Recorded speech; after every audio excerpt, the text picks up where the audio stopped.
ስለቀደመው ክብሯና ስለመጪው ተስፋዋ እንሰማ ዘንድ ለ30 ሰዎች ሙሉ ወጪያቸውን ሸፍነን አንድ ጉዞን ለማዘጋጀት አስበን ነበር።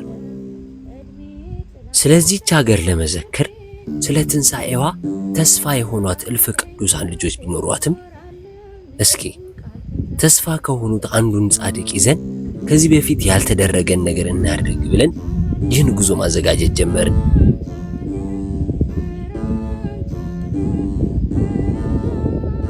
ምንም አይነት ገንዘብ በእጃችን ሳይኖር ይህ ጉዞ ተሳክቶ ሀገራችንን እንዘክርበት ዘንድ ቃል ኪዳኑን አሳዩን ብለን ለኢትዮጵያ ተስፋ የሆኑትን አቡነ ሕፃን ሞዐን ታምነን ለ30 እህትና ወንድሞች ከኛ ጋር ምሽቱን ያሳልፉ ዘንድ ግብዣን አደረግን። በመጨረሻም የጻድቁ አምላክ በእኛ ሊታሰብ በማይቻል መልኩ የጎደለንን ብቻ ሳይሆን የሌለንንም ጨምረው ይህ ጉዞ እንዲሆን አደረጉልን።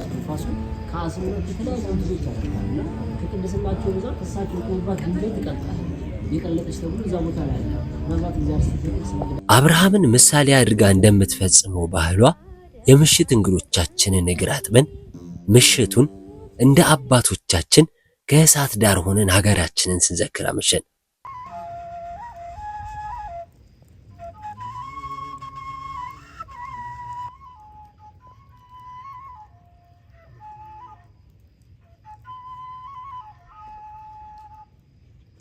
ይህን ቪዲዮ ስሰራላችሁ እኛ ሰዎችን ጉዞ እንደወሰድን እንድታውቁልን ሳይሆን የዚህች ሀገር ትንሣኤ ተስፋ በሆኗት ልጆቿ እንደማይቀር እንመሰክር ዘንድ ነው። ቀድመን እውነት ነገ ትንሣኤ ካለሽ ይህን ሐሳባችንን እንፈጽመው ዘንድ በምሽቱም እንዘክርሽ ዘንድ ፍቀጅልን ብለን ባለቃል ኪዳኗን ምድር ታምነን ብንጠይቅ እውነትም ትልቅ ተስፋ እንዳላት ስታሳየን ይህ እንዲሆን አደረገችልን።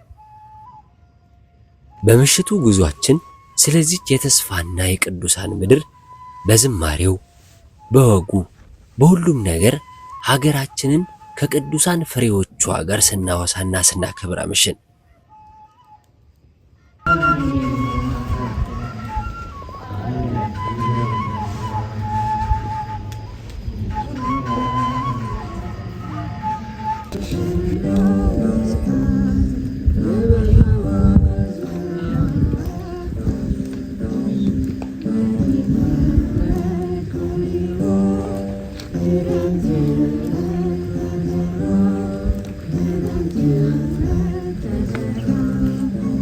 አሁንም እላችኋለሁ እየኖርን ያለነው ለነገ ብቻ ሳይሆን ዛሬንም በተስፋ በምታኖር ሀገር ላይ ነውና እርሷን ቃል ኪዳኗንና ከአብራኳ የወጡትን ቅዱሳን ብንታመን እልፍ በረከቶቿን እናገኛለን።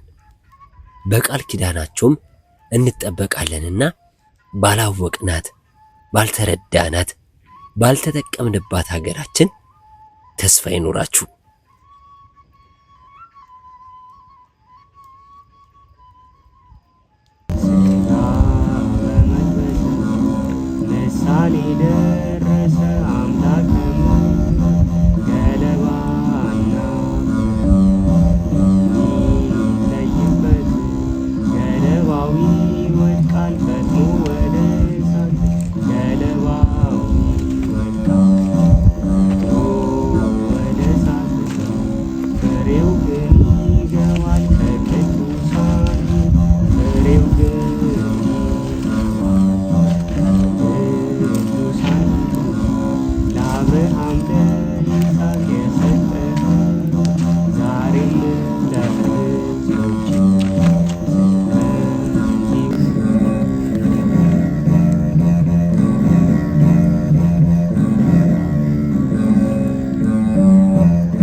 ነፍስን አድኜ በተስፋ እንድላመድ በተስፋ እንድላመድ አቤቱ ንጹሕ ልብ ፍጠርልኝና በደስታ ልዝከር